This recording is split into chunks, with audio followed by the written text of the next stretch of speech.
भावाचं हिंदू लग्न आहे आणि त्याच लग्नाला सहकारी उपमुख्यमंत्री एकनाथ शिंदे देखील लग्नाला येत आहे. पारिवारिक संबंध म्हणायचे की काही मॅरेज हा काय राष्ट्रीय विषय आहे का? कोण कोणाच्या लग्नाला येत आहे काय राष्ट्रीय आणि राजकीय विषय मला वाटेल. मी दौऱ्यावर आहे उत्तर महाराष्ट्राच्या महानगरपालिकांसंदर्भातल्या आमच्या बैठका आणि मेळावे सुरू आहेत आणि आज इथे आमचे सहकारी शिवसेनेचे महानगर प्रमुख विलास शिंदे यांच्या घरी विवाह सोहळा आम्ही सगळे आहोत. आता तुमचा जो प्रश्न आहे तो काय फार गांभीर्याने घ्यावा असं मला आता वाटत नाही. एखाद्याच्या मंगल कार्यामध्ये कोणाकडून कोणाला आशीर्वाद द्यावेत त्याचा व्यक्तिगत प्रश्न आहे. ते मंगल कार्य आहे एवढंच मी म्हणतो. त्याच्यामुळे मंगलमय लोकांनी अशा कार्याला यायचं असतं तर त्यांनी कोणाला बोलवलं मला माहित नाही.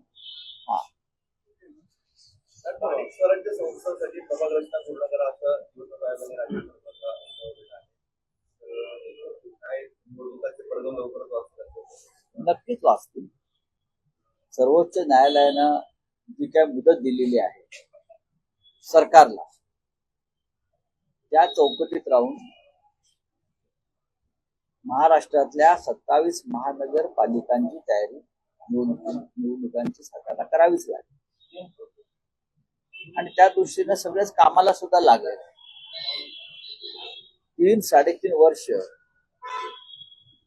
महापालिका प्रशासकांच्या माध्यमातून लुटल्या जात आहेत. अक्षरशः लुटल्या जात आहेत. आयुक्तांच्या खांद्यावर बंदूक ठेवून टेंडरबाजी, भ्रष्टाचार, घोटाळे. शहरांची अवस्था बघा ना तुम्ही काय आहे. महानगरपालिका हे जनतेचे नगरसेवक किंवा लोकप्रतिनिधी यांच्या माध्यमातून कामं करणारी संस्था, स्थानिक स्वराज्य संस्था. तुम्ही तिथेही 3 वर्ष 3.5 वर्ष निवडणुका होऊ दिल्या नाही. त्याला काय म्हणायचं? लोकशाहीची ही कुठली तऱ्हा? लोकांना नगरसेवकच द्यायचे नाही. त्यांच्या रोजच्या ज्या गरजा आहेत दिवा बत्ती पाणी आरोग्य शिक्षण रस्ते साफसफाई त्याही तुम्ही होऊ द्यायच्या नाही का? तर राजकारण. आणि शेवटी तुम्हाला मग सर्वोच्च न्यायालयानं खडे बोल सुनावले आणि त्यानंतर तुम्ही आता त्या तयारीला लागलेला आहे. आता नाशिकमध्ये सुद्धा तुम्ही अवस्था बघा शहराची, पाण्याची, रस्त्यांची, स्वच्छतेची. नाशिक सारख्या शहरामध्ये मुख्यमंत्री येऊन कुंभमेळ्याची तयारी करतायत पुढल्या.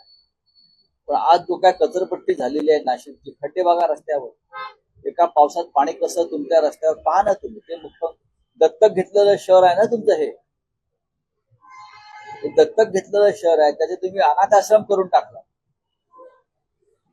काय करताय तुम्ही? 2 दिवस आपण शहरामध्ये आहात मुख्यमंत्री महोदय. एकदा रात्री गाडी काढा आणि या शहरामध्ये फिरा. वाटल्यास प्रत्येक पक्षाचे 2-2 माजी नगरसेवक घ्या. तुमचेही घ्या आमचेही घ्या आणि त्यांच्याकडून तुम्ही हे शहर समजून घ्या नाशिक. मग कळेल 3 वर्षामध्ये या शहराची नाही तर प्रत्येक शहराची 27 महानगरपालिकांच्या हद्दींची कशी वाट लागली आहे. मधल्या काळामध्ये अफवाई मोठ्या प्रमाणात झाला राज्यात. कृषीमंत्री ज्यावेळेला दौरा करत होते त्यावेळेला अनेक वादग्रस्त वक्तव्य कृषीमंत्र्यांनी केलं. अजितदादा म्हणतायत की आता तुमचे हे वक्तव्य अशा प्रकारचे सगळेच मंत्री त्यांच्या कॅबिनेटमध्ये ज्यांना हे राज्य समजलेलं नाही, राज्याचे प्रश्न समजलेले नाही. आता आडातच नाही तर पोहरामध्ये कुठून येणार? या राज्याच्या दोन्ही उपमुख्यमंत्र्यांना किती गांभीर्य आहे लोकांच्या प्रश्नाविषयी? या राज्याच्या मुख्यमंत्र्यांना किती गांभीर्य आहे लोकांच्या प्रश्नाविषयी, राज्याच्या प्रश्नाविषयी? याचं एकदा त्यांचं चिंतन बैठक घेणं किती गरजेचं आहे. मला सांगा, एकनाथ शिंदेना राज्याच्या प्रश्नाविषयी किती गांभीर्य आहे? राज्याच्या कोणत्या प्रश्नांवर, समस्यांवर हे महाशय गांभीर्याने त्यांनी काम केलंय. टेंडर, ठेकेदारांकडून पैसे गोळा करणं, लोकांना पैसे वाटणं, पक्ष फोडणं, अजित पवार ही तेच करतात, एकनाथ शिंदे तेच करतात आणि राज्याचे मुख्यमंत्री सुद्धा तेच करतायत. राज्याचे प्रश्न सोडवायचे कोण, राज्याला प्रतिष्ठा प्राप्त करून द्यायची कोण, या संदर्भात त्यांच्याकडे काय कोणते प्लान आहे असं मला वाटत नाही. आहेत ना आज मुख्यमंत्री उपमुख्यमंत्री या लग्न सोहळ्यामध्ये आहे तिकडल्या. काल कुंभमेळा झाला, आता लग्न सोहळे होतील. कालपासून मुख्यमंत्री नाशिकमध्ये आहेत. काल बैठक सुद्धा आपण म्हणलं होतं 6,500 कोटींचे टेंडर काढलेलं आहे. विकास मोठ्या प्रमाणात 6,500 कोटीपैकी किती हजार कोटीचं प्रत्यक्ष काम होणार आहे.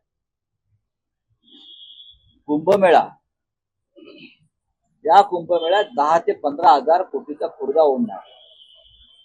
हे आमचं एक सांस्कृतिक धरोहर आहे. कुंभमेळा तो उत्तम पद्धतीनं पार पडला पाहिजे. पण कुंभमेळ्याच्या नावाखाली प्रयागराज पासून नाशिक पर्यंत सरकारी पैशाची कशी लूट होणार आहे हे तुम्ही पाहिला. प्रयागराज मधले सगळे ठेकेदार हे गुजरात मधून आले होते, मला माहिती आहे. अगदी नौका, ट्रॅव्हलिंग, तंबूवाले हे सगळे ठेकेदार गुजरात. सगळे रस्त्याची कामं त्या काळात झाली ते ठेकेदार गुजरात. नाशिकच्या कुंभमेळ्यामध्ये सुद्धा याच्यापेक्षा वेगळं होईल असं मला वाटत नाही. याला दोन प्रश्न आहे. नाशिकमध्ये 2200 कोटी रुपयाचं टेंडर काढलं होतं, ते संपूर्ण ठेका गुजरात कंपनी. मी आता काय तुम्हाला सांगतो, नाशिकला दोन प्रश्न आहे. मी तुम्हाला आता तेच, तुम्ही हा प्रश्न विचारण्याआधीच मी सांगितलं. कुंभमेळ्यातल्या हजारो कोटीतले किमान 5,000 ते 10,000 कोटी रुपये हे गुजरातच्या ठेकेदारांकडेच जाणार आहे. स्थानिक कार्यकर्त्याला, स्थानिक काम करणाऱ्या कंत्राटदारांना याच्यामध्ये काही मिळणार नाही. सगळे ठेकेदार गुजरातचेच ठरलेले आहेत, सगळे. आणि ही सगळी कुंभमेळ्याची कामं ही गुजरातच्या ठेकेदारांना जाणार आहे. महाविकास आघाडीच्या काळामध्ये उद्धव ठाकरे आणि आदित्य ठाकरे यांनी मोठा घोटाळा केलेला असलेलं, भ्रष्टाचार केला असलेलं चंद्रशेखर बावनकुळे. कोण? चंद्रशेखर बावनकुळे, ज्याने 6 रुपयाला जमीन घेतली काही एकर सरकारची, काय ती आहे ना, तेच ना जमीन लुटली आहे सरकारची. आणि ज्यांनी भ्रष्टाचार केला म्हणून त्यांचं तिकीट नाकारलं होतं मागच्या वेळेस, तेच बावनकुळे ना. मला वाटतं तेच आहेत ना, हे का वेगळे आहेत कोणी? नाशिकच्या पालकमंत्री पदाबाबत मुख्यमंत्र्यांनी विचारलं असता, त्यांनी उडवण्याची उत्तरे देत कोकणाच्या काळात. बघा, ते बरोबर बोललेले आहे. पालकमंत्र्यांशिवाय काही अडलंय का? ते काय चुकीचं बोलले. मुळात सरकार, या राज्याचे मंत्रिमंडळ आहे, त्यांच्याशिवाय काय अडलेलं नाही. मंत्री कामच करत नाहीये. मुख्यमंत्री नसले तरी पण राज्य चालतंय. नाशिकवर चाललंय का? बाकीच्या ठिकाणी पालकमंत्री दिले. जे बाकीच्या ठिकाणी जे पालकमंत्री आहेत ते काय दिवे लावते एकदा बघून घ्या. पालकमंत्री हा जिल्ह्याच्या लुटमारीसाठीच नेमला जातो अलीकडे, आणि पोलिसांवर दबाव आणण्यासाठी. लाडकी बहीण योजनेमध्ये मागच्या सरसकट लाभ देण्यात आलेला होता. अनेक चुका आहेत, अनेक अपात्र महिलांना लाडकी बहिणीचा लाभ दिला असं उपमुख्यमंत्री अजित पवार आता म्हणतात. मग त्याबद्दल तुम्ही प्रायश्चित घ्या. काय प्रायश्चित? राजीनामा द्या. अर्थ खात्यातून हा घोटाळा झालेला आहे. पैसे कोणी दिले? या राज्याचे पैसे लुटले कोणी? या राज्याचे पैसे तुम्ही लुटू दिलेत.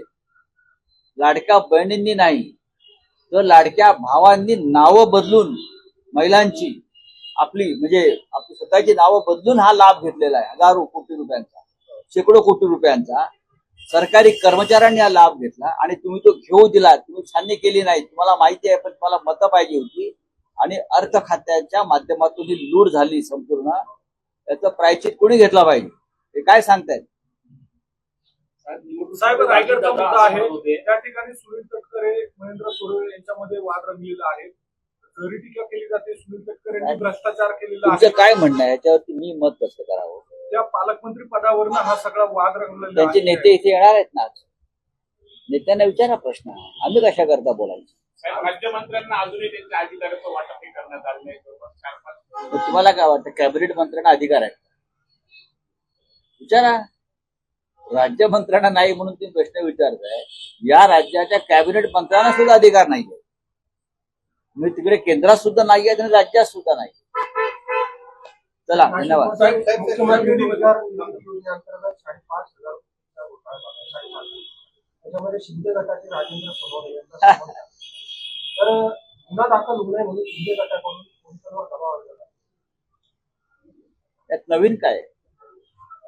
यात नवीन असं काहीच नाहीये. यांच्या लोकांनी भ्रष्टाचार करायचा, घोटाळे करायचे. आणि खरं म्हणजे अंदाज समितीचे अध्यक्ष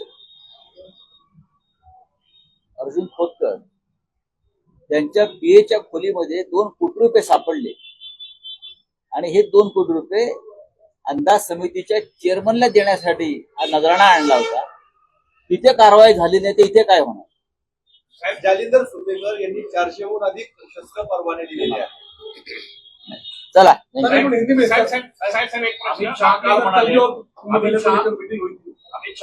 2026 पश्चिम बंगालमध्ये भाजप निश्चितपणे जिंकेल. पश्चिम बंगालला ममता बॅनर्जींनी स्वरांचा अड्डा बनवलेला आहे. महाराष्ट्रातल्या सगळ्या ईव्हीएम तिकडे पाठवलेले आहे. तिथून कंटेनर भरून ज्या महाराष्ट्रातल्या ईव्हीएम वापरल्या हजारो, त्या सगळ्या ईव्हीएम पश्चिम बंगालच्या निवडणुकांसाठी तिथे पाठवायची योजना इथे आहे.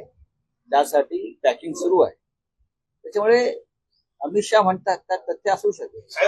बकरीच्या निमित्तानं जी बकऱ्याची कुर्बानी होते ती थांबवावी असं विश्व हिंदू परिषदेने मागणी केलेली आहे. त्याच्यावरती मी काय आता मत व्यक्त करू? सरकार पाहिजे. आपल्या पक्षाची भूमिका माझ्या पक्षाची भूमिका आहे काय? साहेब, आपले नाशिकमधीलच पदाधिकारी बाळा दराडे यांनी आपला विषय कल कुंभ मेले को लेकर मीटिंग हुई, मुख्यमंत्री ने बड़ा पैकेज दिया है. पहली बार 13 अखाड़े के परिषद एक साथ आए थे. इसके और मुख्यमंत्री ने कुंभ मेला के लिए जो पैकेज दिया है 6,000 करोड़, 10,000 करोड़, कोई 15,000 करोड़, प्रयागराज में हमने ये कुंभ मेला देखा. ये पूरा पैकेज, ये पूरी ठेकेदारी, पूरे कॉन्ट्रैक्ट गुजरात के कॉन्ट्रैक्टर्स को पैसा मिलता है. यहाँ भी जो भी काम निकलेगा नासिक शहर में कुंभ मेला के नाम पर, ये सभी काम गुजरात के ठेकेदारों को जाने वाला है. उसके लिए सब पैकेज चल रहा है. महाराष्ट्र में कुछ नहीं रहेगा. वहां से लोग आएंगे, यहाँ से पैसा लेकर जाएंगे. हमारे साधु भजन करते आएंगे और चले जाएंगे स्नान करके. देवेंद्र फडणवीसांनी काल पुन्हा एक हे तो सेफेचा नारा दिला आहे. आपण सगळे हिंदूच आहोत असं त्यांनी काल पुनरुच्चार केला एका भाषणात. त्यांचं आता सर्टिफिकेट पाहिजे का? ते आता मुख्यमंत्र्यांबरोबर शंकराचार्य पण झालेत का?